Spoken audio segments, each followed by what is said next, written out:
Guys, welcome back to this video. Today we'll talk about engine failures, in particular here engine failures on multi-engine piston aircraft, because you might have heard the discussion already that multi-engine piston aircraft are much safer as single-engine piston aircraft. And while for some situations it's definitely true, especially when we talk about like flying overhead mountains and 11,000 feet when the engine fails, you're definitely off much safer with much more options than in a single engine piston. But for some situations, multi-engine piston aircrafts are a lot harder to handle, and especially that maybe overconfidence you have in your two engines that is what might be killing you at some point. So today we'll talk about this aircraft. It's a beautiful DA62, beautiful livery, one of my dream aircrafts to own one day. I will never own an aircraft probably, but this is what I would like to have. Just gonna fire up this aircraft real fast. It's from Aerobask. It's a DA62. They also have a DA42 and a DA50. Today we just use a DA62. Easy, very easy aircraft to fly to start. We're gonna just put the fuel selectors to on, and then we can master switch on. The master switch stroke position light is on. Start it up. Second engine. Start it up. There we go. That's it. It's a very easy aircraft to fly. Of course, there's a checklist involved in it, but we will use flaps takeoff today. We are let's say full fuel. We want to do a really long flight towards somewhere in Italy. We're currently here in Salamsey, where we flew the Challenger 650 in. We're gonna go weight and balance, and we will reduce our payload a bit towards. Yeah, fuel is okay, but let's reduce our payload a bit. Let's say we're a little bit shy of what the max takeoff weight will be. So let's switch on the avionics. And let's select the departure out of here. We're gonna go ahead, climb to 9,000 feet. I wish there would be a G1000 NXI, but it's unfortunately not. We're gonna select the procedure, select departure.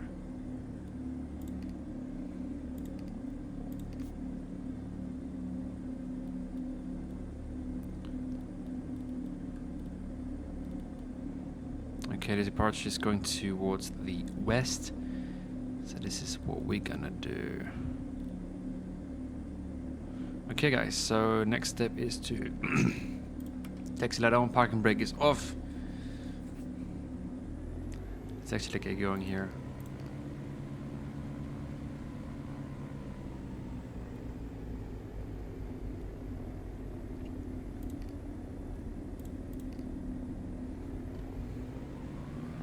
Actually, the DA62 and the DA42, it's in the handbook that you can start and actually should take off with, or you have better performance if you take off with flaps up on a long runway, but on the short runway it's definitely a better idea to take off with flaps takeoff.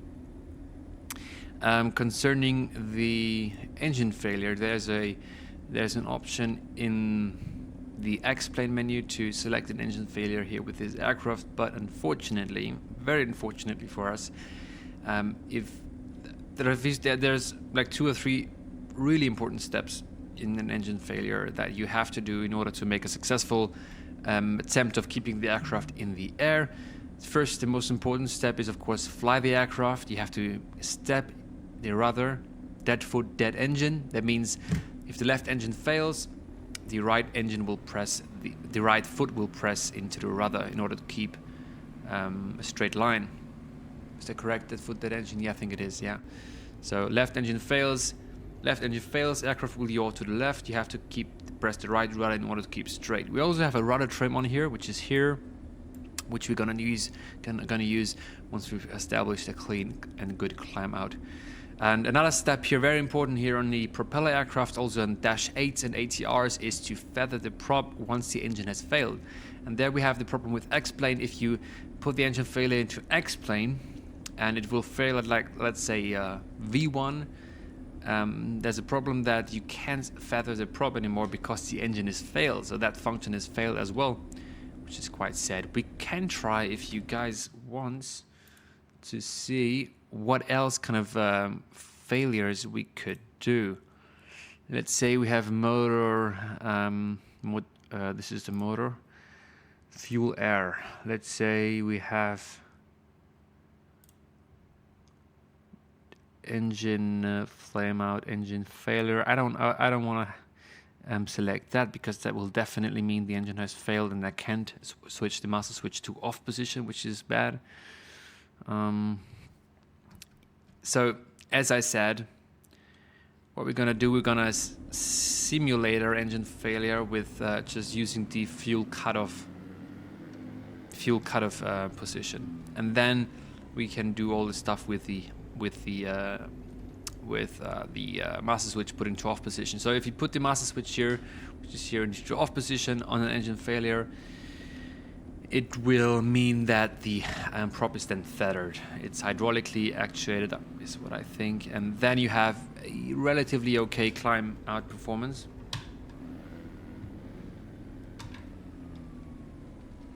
Gonna use all runway here, gonna pay for the whole runway, we're gonna use the whole runway. I don't mind not being in the middle at this point, because I do not want to give away too much of the runway. So next step, landing light on, we are ready for takeoff.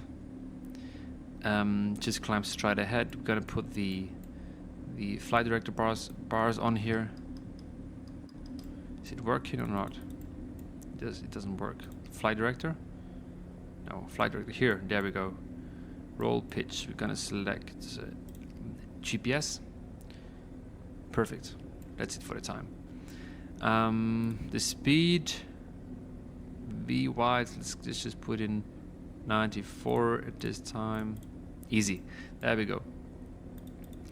So I will fail the engine at about 100 or 200 feet above ground, because if we would fail the engine like on rotation, we would probably not make it above the trees. And this is what I'm saying is, in a real aircraft commercial jet, you have two engines as well, but it's just much more powerful. On every departure, you will easily, without any problems, clear all obstacles. It's calculated this way. We do a calculation every time we take off, but on the smaller aircraft, you do not have to do that. It's much more like, and on a hot day, today it's winter time, but on a hot day, you probably even not climb with one engine. So it's not like one engine will do the trick. Two engines will do the trick, because it's much more complicated than that. But we'll just take a look right now. So just taking off here. We'll do a static takeoff. That means full power. And once we have engine takeoff power set, release the parking brake and just take off from here. Center line would be nice to have. Quite a good performance today on this day, even though we're almost at max takeoff weight. But still, runway is very short, only about 850 meters of takeoff run available. So rotates, positive rates, gear up. And now we'll let our engine fail, okay? So let's open up this one. I think the left one is the critical engine. Let's just take, the left one is the critical engine. The critical engine, we'll talk about this later. But let's just simulate an engine failure for now. Engine won't fail. I see how the airspeed immediately drops. And now we have to master switch to off in order to maintain some of the climb. We're not climbing at all, you see that? We're not climbing at all. Master switch is in the off position. Let's try to kind of stop the rotation. Once the master switch is in the off position, it should actually stop the rotation from its own, because it's no longer windmilling in the wind. But it doesn't look like it will do that now. Okay, the rudder trim is definitely not enough. Let's try to clean up the flaps and try to climb out here. Very, very poor climb performance here. So you really see what I mean here. We have full power here with the remaining engine, and we might have to throttle down even, because otherwise this will overheat as well. But now with clean flaps, it might actually, might be able to climb out here, but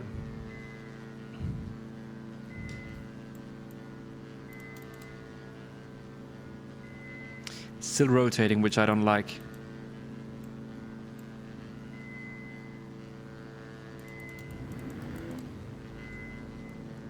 Why is this? Yeah, now it's not windmilling anymore. There was a bug maybe, and this is how it should look like. We're gonna select IAS here on the mode control flight level change. So now we are kind of flight level changing up here and climbing away. Not in a very good way and not in a very successful manner here, but we are doing a climb and we're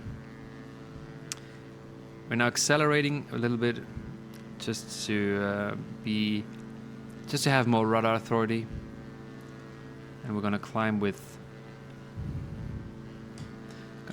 our blue with our single engine climb speed is what the blue thing I think is.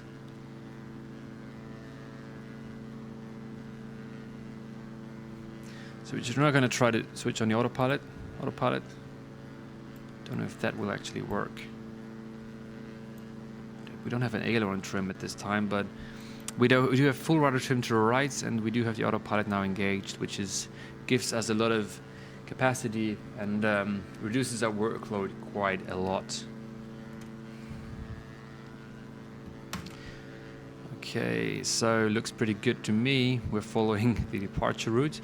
But you see that we are barely doing any climbing here. Where here is today's winter is like 0 degrees out. Let's see what the weather conditions actually are. It's like 150, 10 degrees, quite warm actually, and we're barely making a climb here. And let's see, it's overcast. And the aerodrome elevation was 2,500 feet, and we are now at 3,000 feet. We have made 500 feet of climb, which is so little. And an Embraer full gross weight, you will probably see numbers at around 1,000 feet a minute of climb, easily with one engine. This gives you an idea of the problems that you have here with a single engine piston aircraft. So let's just take a look out here and see what we deal with today. So let's zoom in here. Is it actually daylight here or not? Yeah, it's daylight. So you see that the engine is feathered, and this means that the propeller is normal to the airflow. Normally, this is not how the propeller will bite.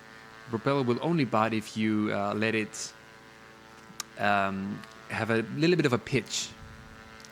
But during an engine failure, you want as little drag as possible. This is why you have to use the feather function on your propeller, on your aircraft. So we now secured the engine. It's not working anymore. Fuel goes off. And next step is to do a little bit of a foredeck. Foredeck is a way of a tool to make a decision based on facts and options. So facts, we have an engine failure. Options, well, we need to land back. We need to land somewhere. We have an engine failure. So the options are to maybe continue to a bigger aerodrome, but with a very limited climb performance, I don't think we will actually kind of be able to climb somewhere here today. We might be able to go to Salzburg, because we could follow this valley out here to Salzburg and go there, land there with a much bigger runway. This is one option. The other option, of course, would be to land back in Zell am See. I say we land in Salzburg because we have a bigger runway, we have a better firefighting equipment available, and fly towards Salzburg. Now, risks is that the other engine might fail if there is a problem with the fuel or something, but we'll take the risk for the longer runway, for the ILS approach that we have available, just to be sure. That's my evaluation of the situation here. Everybody might find a different kind of solution to this problem, but I think it is a pretty good solution today. So what we're going to do is we cancel our IFR flight, which we are always able to do. We don't have to request that cancellation of the IFR flight. We're going to go 4,000 feet. We're going to accelerate, and then we're going to turn back towards Zell am See, follow the valley towards Salzburg, which is not far away. It's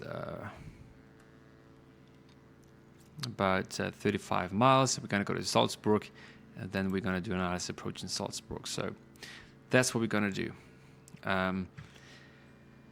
What we also have to keep an eye on is the fuel imbalance here. So we might want to turn the cross feed on at some point in order to have, in order to utilize both fuel tanks here on this aircraft. Otherwise, we would have a fuel imbalance very quickly. So now it's still following the departure rate, and we will just let it accelerate up to minimum 100 knots because you want to have a good airspeed when doing turns in a single engine configuration. Otherwise, you will get into you will just approach stall and then spin, and it's nasty. You don't want to do that. It's really slow to accelerate. I know this is due to the poor aircraft's performance, which has nothing to do with diamond or something. It's a Seneca is exactly the same.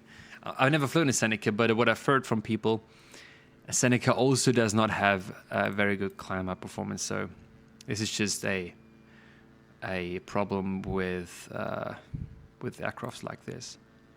We're gonna go select heading, and now we're gonna do a turn here. We're gonna turn with the living engine on our right hand side, which is probably helping us with the turn. We're gonna turn back towards Zell am See.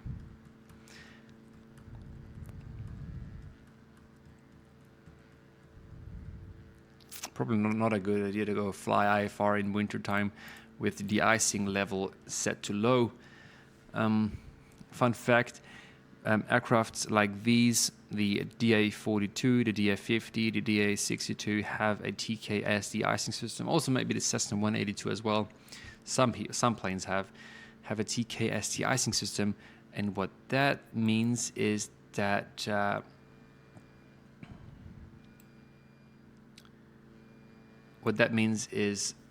don't want to have the prop here turning on me again.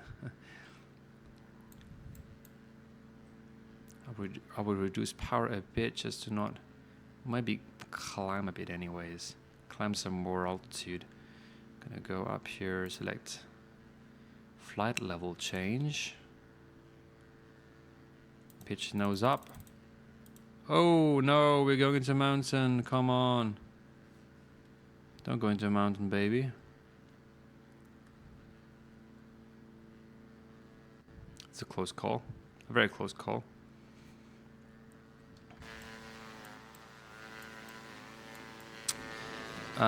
So I'm gonna just climb a little bit more with 100 knots and see what the thing can do. We have continuous power set. We'll keep an eye on the fuel. So we go back to Salzburg, and as I said, the de-icing, you can switch it on here, and it will actually spray. This is the de-icing thing here. It will spray kind of an alcohol fluid onto the wings, which will.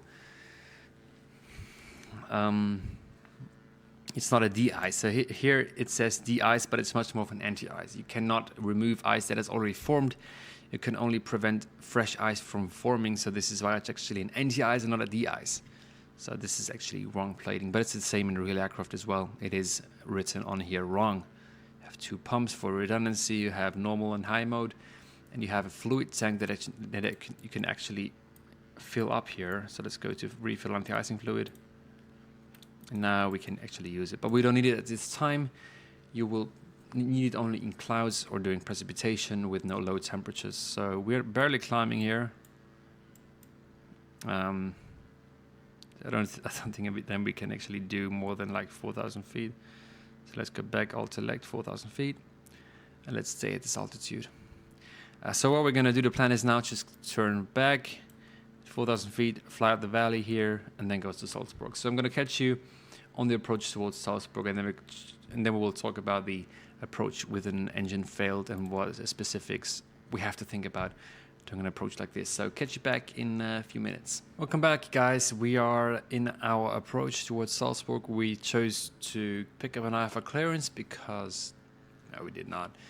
We are way too low to pick up an IFR clearance. We are still going to do the IFR approach into Salzburg because it's just easier to have some guidance here. We are using the throttle to hold our airspeed of around 110 knots, and we will start a descent pretty soon. This is the ILS Yankee in Salzburg. It's only approved if you have the proper authorization to do so. So it's an ILS Yankee AR approach, authorization required approach, which means that you have to fulfill a lot of criteria, be trained, the pilots have to be trained, the aircraft has to be certified, the operator has to be certified, the AOC has to be certified. A lot of trouble to go through to get to fly those approaches, but we are allowed to do that today. I say so. We're gonna arm the approach mode here. GP is armed, and at 4,000 feet at 804, which is here, we should be intercepting the GP from right on here, and then we'll continue, which is a pretty cool approach, I think. Let's take a closer look here.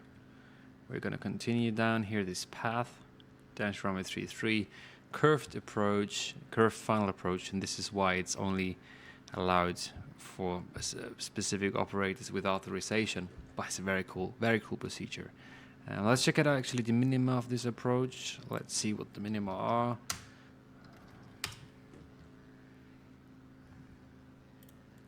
Actually, this is okay. This doesn't work. Maybe let's go to VAC. RNP X-ray. This is the approach only for simulation only.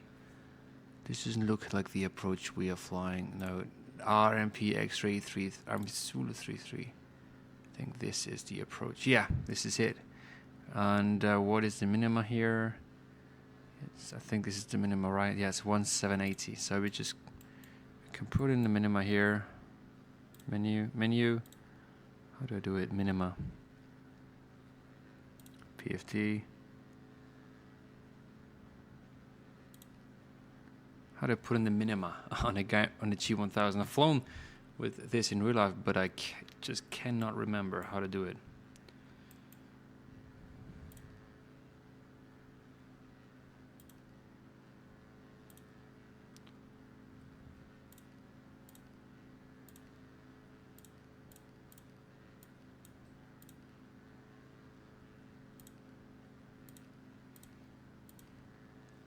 Menu.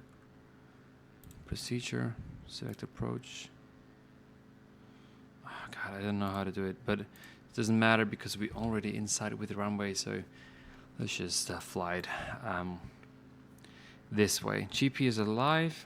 We should probably be getting the GP in green pretty soon, and then we'll descend towards the runway. Pretty cool approach. Never flown it in real life because I'm not allowed to fly AR approaches. I'm not trained to do that.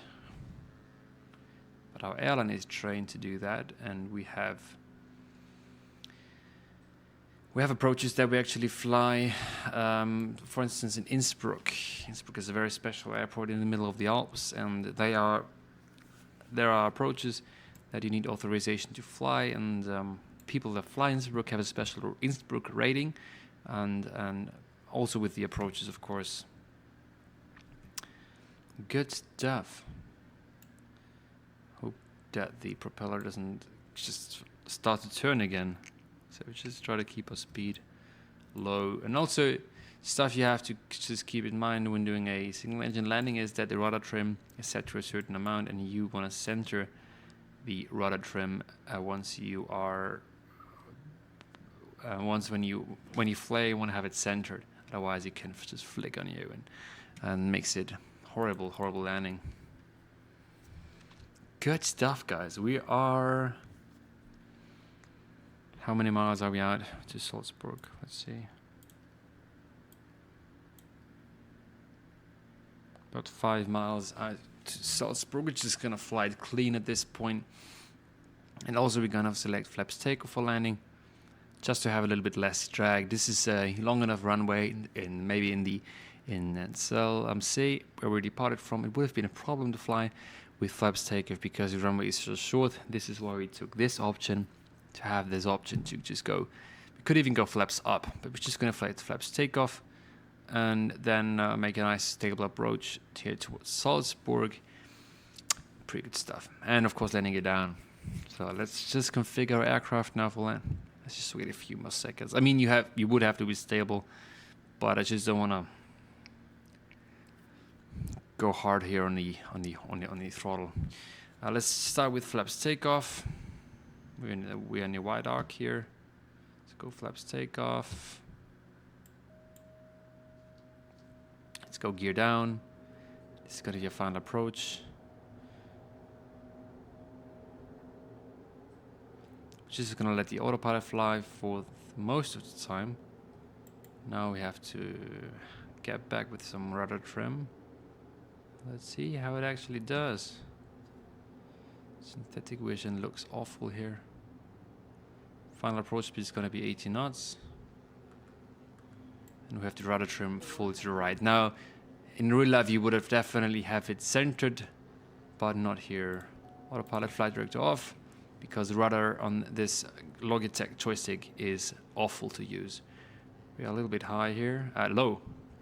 But GP is right on target, but we're just gonna level off here. And 90 knots is our...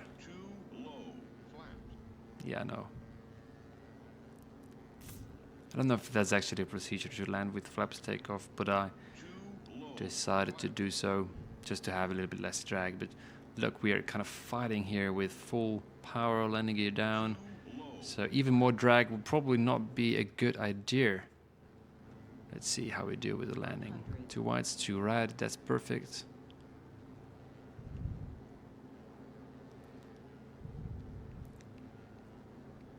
Go idle. There we go, brakes.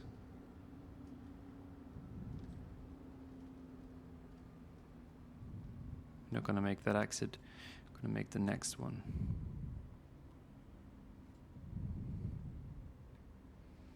We did the landing, and now it's the biggest problem is now taxiing in, so we're gonna try to keep a speed here, because if you have to stop and then continue taxi, it will probably be pretty hard to do so with only one engine.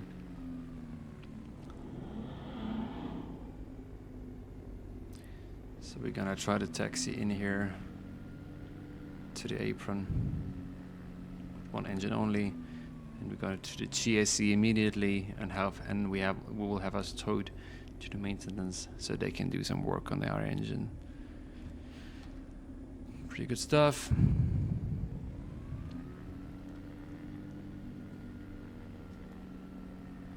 Why is our strobe light off? Well, I'll keep it on for the time. Strobe light is something you only will switch on when you are on the runway or in the air, but on planes where you don't have a red beacon light, like this one on a Cessna 172 you do, but on this one you don't have a red beacon light, you will use the strobes as a red beacon light.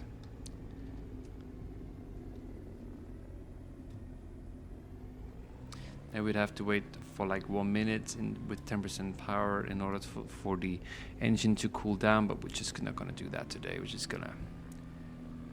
It's broken down already anyway, so why should we bother? Come on, BMW, it's my turn here. Really need a good amount of throttle here to get going on the airframe, and we are pretty heavy as well. So let's just go to the stands, set the parking brakes, and call it a day. There we go. Brake set, 1 minute is elapsed, avionic master off.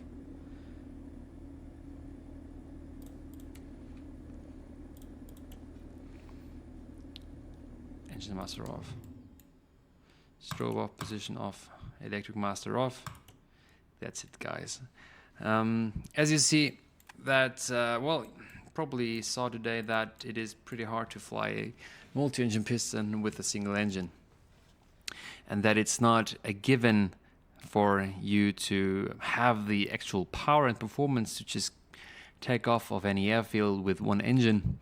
It's not as easy as you might have thought. We only got around 200 feet of climb rate here, so yeah, I thought it's interesting because a lot of people think that multi-engine piston is the thing to go, and it's definitely probably safer as a single engine. But with a single engine, you have that mindset of one engine fails, I go straight down on land, while as with a multi-engine on a hot summer's day, with one engine fail, this might also be the best course of action. But with the mindset in the multi-engine that apply rudder and continuous power, master engine off, and continue and try to make some climb. But this is not something that is easy to do, and with a full aircraft in a tight kind of airspace with a hot weather, you definitely will not get any climb rate out of a DA42, DA62. So this is something to keep in mind.